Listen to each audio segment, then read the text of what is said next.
Rain poured relentlessly as Amara left the grocery store, clutching her umbrella and a small bag of bread, milk, and fruit. Her swollen belly made every step heavier, but her heart remained light.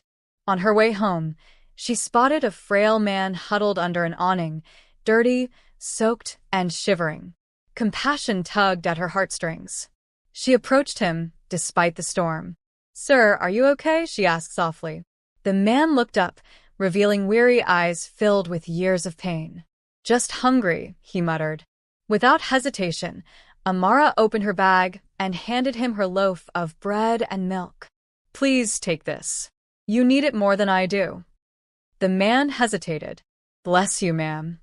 She smiled, unaware that her husband, Charles, had been watching from his car nearby. He was a proud businessman, obsessed with image and wealth. Seeing his wife share food with a filthy stranger enraged him. To him, it was disgraceful, a stain on his status. When she returned home, dripping wet, Charles stood waiting at the door. "So, this is what you do with my money?" he snapped. Amara blinked, startled. "I only gave him a little food. He was starving." "I don't care." Charles interrupted, his voice like thunder. "You embarrassed me. Feeding that trash in public." Tears welled up in her eyes. "Charles, I was just helping." "Get out," he said coldly. "You and that baby. Out of my house." And just like that, Amara was thrown into the storm, pregnant, heartbroken, and alone. Amara wandered aimlessly through the rain until she reached an abandoned bus shelter. She sank to the ground, her body trembling from exhaustion. She clutched her belly. "We'll be okay, my baby," she whispered, though fear filled her heart. The homeless man she had helped earlier appeared again, holding a tattered umbrella. "Ma'am, what are you doing out here?" She hesitated before telling him everything, her husband's anger, the humiliation, the eviction. The man listened quietly, his expression unreadable. "Come with me," he said finally. "I know a place you can stay." He led her to a small old house on the edge of town. It wasn't much, just 4 walls and a roof, but it was warm.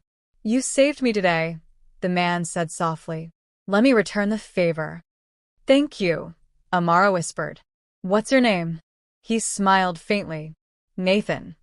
She smiled back, unaware that Nathan was not who he seemed. Beneath the ragged clothes was a man of immense wealth, one who had chosen to live among the poor to understand life's true meaning. As Amara drifted to sleep that night, she had no idea that her kindness to a stranger was about to rewrite her entire destiny. Nathan watched Amara sleep peacefully on the makeshift bed. Her face, though weary, glowed with quiet strength. He couldn't shake the thought that this woman, thrown away by her husband, possessed more grace than most of the rich people he knew. He stepped outside and made a phone call from an old payphone. "Peter, it's me," he said. A startled voice answered. "Sir? Where have you been? The board has been searching for you." "Not yet," Nathan replied. "I've found something more important." Nathan Owusu was a billionaire philanthropist who had vanished from public life months ago, choosing to experience poverty firsthand. Now, meeting Amara rekindled his faith in humanity. Days passed. Nathan quietly provided for her, buying groceries, fixing the old stove, ensuring she had medical care. Amara never suspected his true identity. To her, he was just a kind man who helped her survive. One morning, she asked, "Why do you care so much?" Nathan smiled. "Because sometimes those who have nothing give more than those who have everything." Her eyes filled with tears. Charles never understood that. Nathan's jaw tightened. Then he's the one who truly lost. But fate was already at work. Across town, Charles was beginning to regret his decision, not out of love, but because of public scrutiny. His employees whispered about how he'd thrown out his pregnant wife. His business began to crumble under rumors. And soon, his arrogance would bring him face to face with the man he called trash. Weeks passed, and Amara slowly adjusted to her new life. Though the pain of betrayal lingered, she found solace in Nathan's presence.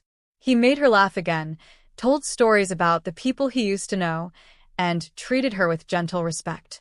One evening, as the sun painted the horizon orange, Nathan returned from town with a bag of fruits and prenatal vitamins. "You shouldn't be lifting anything heavy," he said. Amara smiled. "You sound like a doctor." "Let's just say I've learned to care for people who deserve better," he replied. Meanwhile, Charles's once perfect world began to crumble. His company faced a major financial scandal, his partners abandoned him, and the media dug up the story of how he expelled his pregnant wife. Social media erupted with outrage. "Heartless CEO throws out wife for helping the homeless," the headline screamed. Charles couldn't sleep. Every night, guilt gnawed at him, but his pride was stronger. "She'll come back," he muttered. "She has nowhere else to go." But Amara didn't return. One morning, she felt a sharp pain in her stomach. Nathan rushed to her side. "Breathe, Amara. It's okay." She clutched his hand, terrified. "It's too early." Nathan didn't hesitate.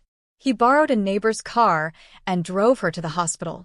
As doctors attended to her, he sat outside, praying silently, something he hadn't done in years. When the nurse came out smiling, Nathan exhaled with relief. "Both mother and baby are fine," she said. "A healthy baby boy." Tears streamed down Nathan's face. "Thank you," he whispered. Inside, Amara held her newborn son, naming him Hope, a symbol of her survival. And Nathan, watching from the door, felt something stir deep within him, something that money could never buy. A month later, Amara returned home from the hospital to Nathan's humble house. He had cleaned the place, set up a small crib, and filled the table with flowers. "Welcome home, mother and son," he said warmly. She smiled, overwhelmed. "You've done so much for me, Nathan. I wish I could repay you."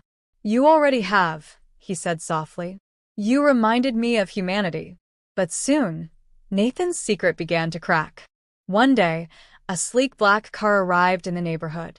Two men in suits stepped out. "Sir, we've located you," one said urgently.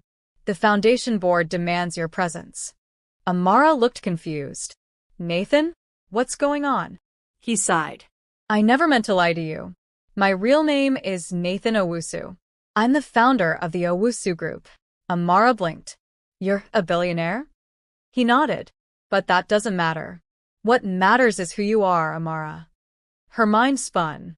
The man she'd fed on the street was one of the richest men in the country. "Why live like this?" she asked. "I lost faith in people's hearts," Nathan admitted.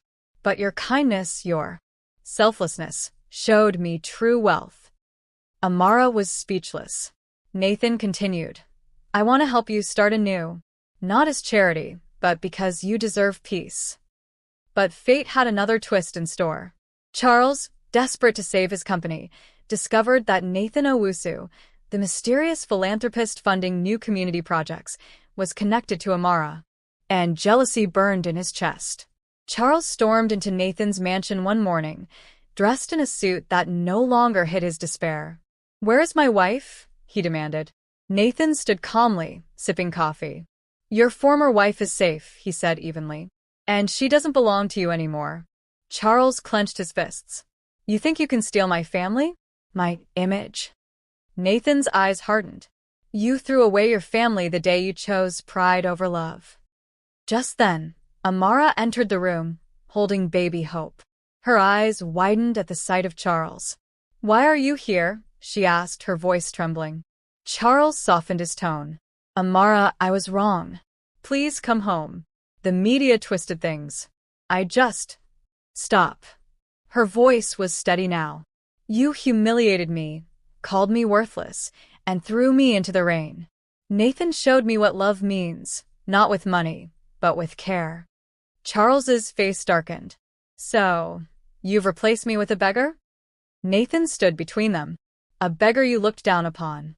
But now, that beggar can buy your company 10 times over." Charles froze. "What are you saying?"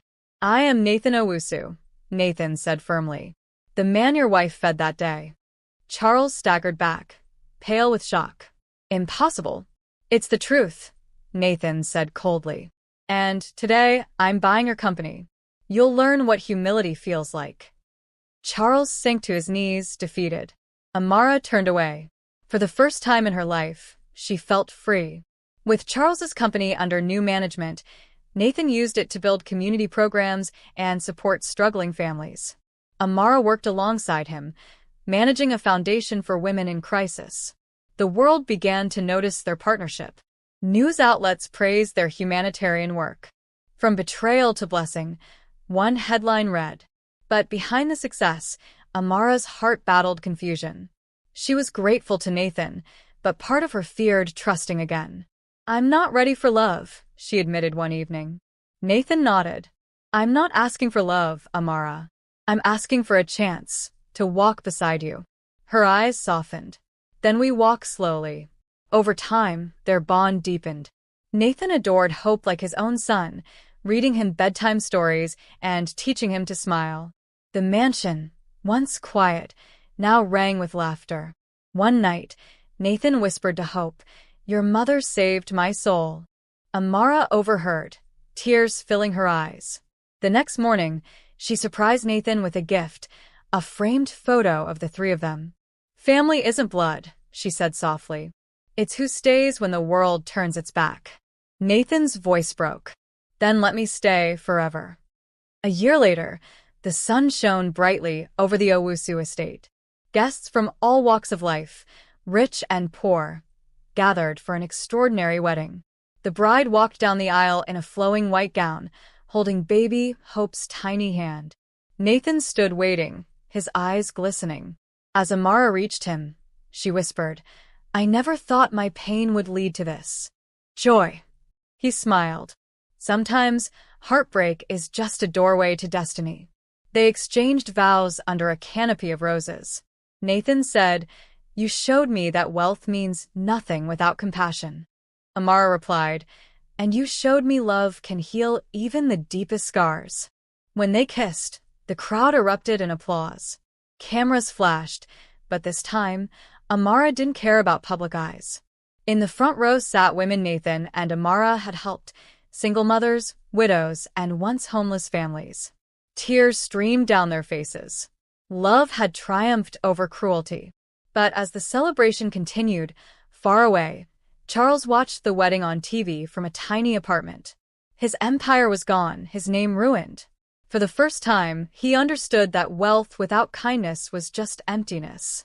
Months later, Charles showed up at the community center Amara managed. She froze upon seeing him. He looked thinner, humbler, almost broken. "I'm not here to cause trouble," he said quietly. "I just wanted to say I'm sorry." Amara studied him, sensing sincerity. "What made you come?" "I lost everything," he admitted. "But maybe that's what I needed to realize what I threw away." Amara sighed. "Pain teaches, Charles. I forgave you long ago, but forgiveness doesn't mean going back." He nodded, tears in his eyes. "I know. I just wanted to thank you for feeding that man that day. It changed all our lives." Nathan approached and shook his hand. "Humility looks good on you, Charles. If you truly wish to change, there's work to be done here." Charles hesitated. "You'd let me work here?" Nathan smiled faintly. Everyone deserves a second chance. And for the first time in years, Charles felt peace. He joined the center as a volunteer, helping distribute food, just as Amara once did. The irony wasn't lost on him. In feeding others, he finally began to heal himself. Years passed, and the city thrived with the programs Nathan and Amara created. The once-forgotten streets now held schools, shelters, and hope. Amara watched her son, now 5, play in the garden. Nathan wrapped an arm around her. "You changed my world," he whispered. She smiled. "We changed it together." Their foundation, aptly named Hope's Hands, became a global movement, proving that compassion could rebuild even the coldest hearts. One afternoon, during a charity event, Nathan shared their story publicly. "My wife fed me when I was a man without a name," he said. "And in that moment, I found purpose again." The audience stood in awe. Later, as they walked home under the same kind of rain that started it all, Amara looked up and laughed. "Funny how life comes full circle." Nathan smiled. "That's what love does. It takes the broken pieces and turns them into something beautiful. Hand in hand, they walked into the future, proof that kindness, no matter how small, can change the world forever.